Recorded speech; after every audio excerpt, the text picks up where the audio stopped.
these Trump voters are in the find out stage, like this voter at Alaskan Politics. I'm really starting to regret my vote. To which someone responds, don't pretend you didn't know it was going to go like this. Everyone knew.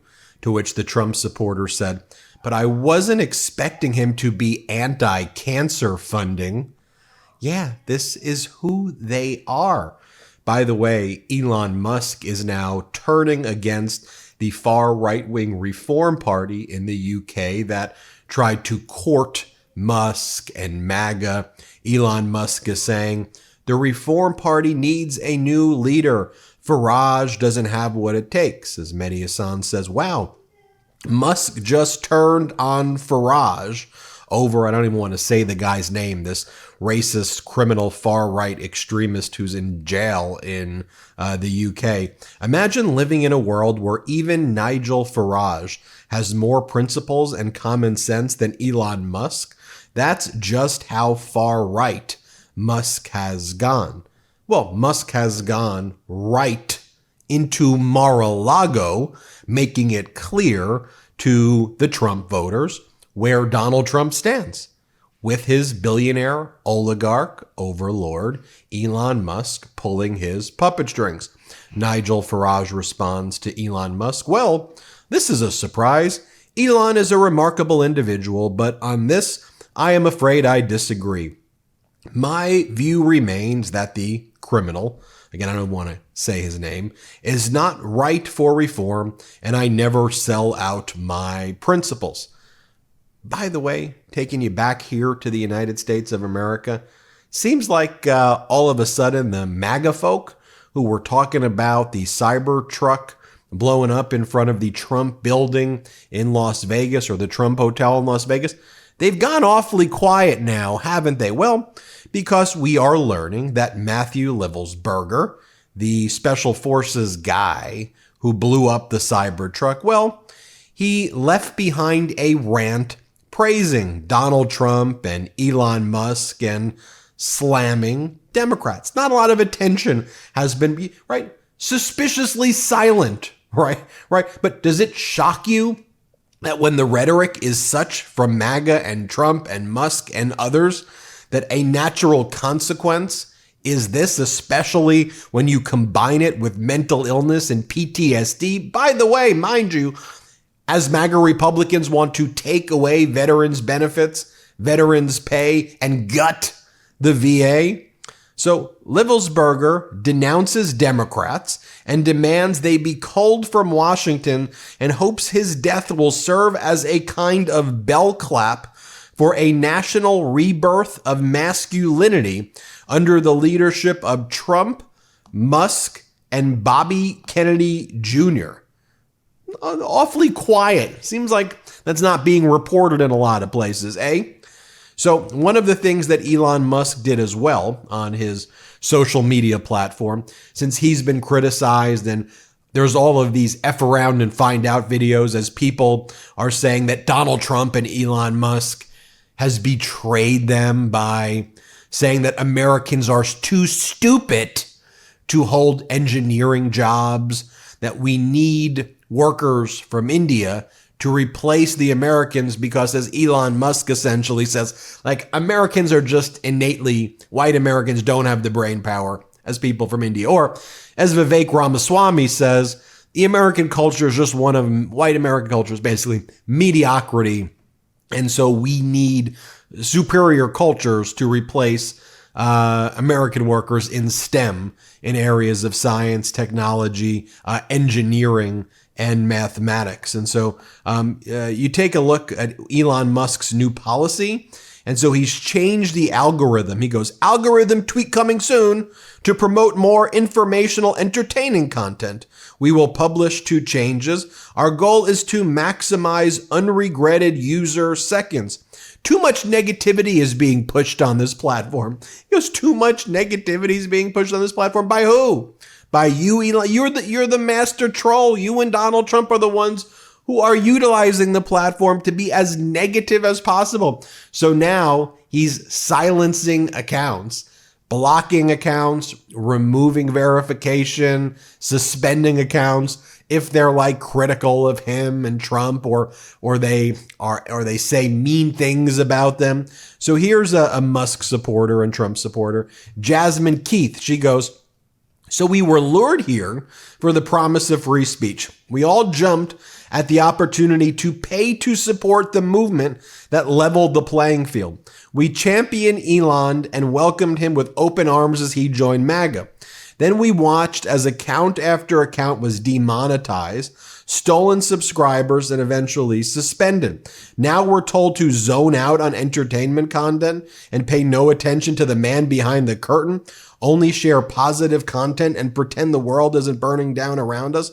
What the F kind of game is this?" Or this MAGA supporter, "Dear Elon Musk, I don't give a shit about unregretted user seconds.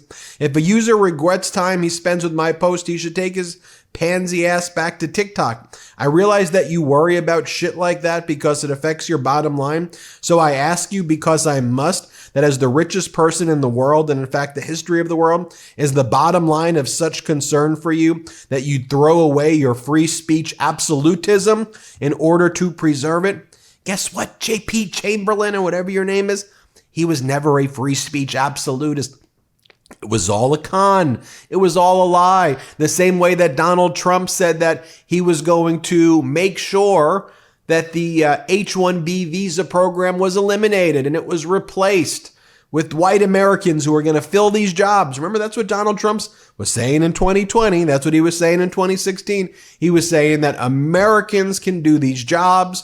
They're going to shut down H-1B or drastically eliminate H-1B because he said Americans can get these high-paying jobs. Now he says, I've always been for H-1B. Americans can't get these jobs. What Donald Trump said, what about Donald Trump saying prices are going to be lower? Now he's saying, I can't control the prices. What about Donald Trump bragging about the stock market? Well, now Donald Trump says that workers, he's not sure if workers should invest in the stock market because there may be a dip. What about Donald Trump saying that he was going to get inflation lower? Well, even though Biden has lowered it, now he's saying he can't do that. What about Donald Trump saying that he was going to come up with a healthcare plan? Oh, right. That was just concepts of a plan. What about Trump saying lower egg prices? Oh, wait a minute. Those are going up as well. What about Donald Trump saying that he was going to end the war in Ukraine in 24 hours after he's elected? That didn't happen. You want to say 24 hours after inauguration? Well, Russia has already said to Donald Trump that they are not interested in doing any peace deal with him under the terms that he's talking about. By the way, take a look at this at thefp.com. Liberals warned me about MAGA racism. I didn't believe them until now. My grandfather voted for Trump 3 times. Now, part of that movement is calling immigrants like him filthy. It goes on to say that he said that when people in 2016, after Trump won, were calling MAGA supporters racist, I thought they were overreacting. That's what the author says. His name is Karan Sampath. And then he goes, but then a few days ago, I opened up X, formerly Twitter, to see my feed populated with anti-Indian vitriol, calling the country where my parents were born filthy and its people filthy and undesirable. Some condemned these comments, but many others agreed. And still others criticized the critics for crying racism. But I can see it for what it was. Raw bigotry. My life is filled with immigrants from India, Nigeria, and Lebanon, and the Dominican Republic, many of whom are definitionally the working class who voted for Trump. They are family members and neighbors, cafe owners who greet me by name, doctors, cleaning ladies, the mailmen, my Cape Verdean babysitter turned friend of many years. All of them opposed illegal immigration while defending Trump from critics. He's not anti-legal immigration. He's anti-illegal immigration, they said. I'm pro-legal immigration. Make it easier to do it the lawful way, they say. But now we must all reckon with an ugly part of the MAGA agenda they did not realize existed. What do you mean they did not realize it existed? He said he was going to invoke the Insurrection Act of 1792. He made up that migrants were eating cats and dogs and geese, which was an utter lie. Everything he said, he blames everything on migrants, no matter what it is. The weather events, terrorist attacks by Americans, school shooting, whatever it is, he blames it on migrants over and over again. You're just learning this now, it says. I didn't want to fracture that pride with the news of an ugly turn in our country's politics. How do you tell someone the country they've loved for 50 years is harboring a growing faction that wishes he'd never come? Open your eyes. It's happening right in front of you. It was there the whole time. You did not realize that when he was talking about the snake and the lady who brought him the snake and healed the snake and then the snake ate the lady, you knew I was the snake before I let you in. You had to have known he was the snake. Just listen. Do you not listen to his words? Is the accordion hands hypnotic and mesmerizing you so that you're not literally listening to the racist, hateful, vitriolic crap that's out there? You don't hear it? You don't see the parallels here between this and hateful authoritarian rhetoric of the past? Seriously? Well, you're all in the find out stage right now. Anyway, hit subscribe. Let's get to 4 million subscribers. Thanks for watching. Love this video? Make sure you stay up to date on the latest breaking news and all things Midas by signing up to the MeidasTouch newsletter at MeidasTouch.com/newsletter.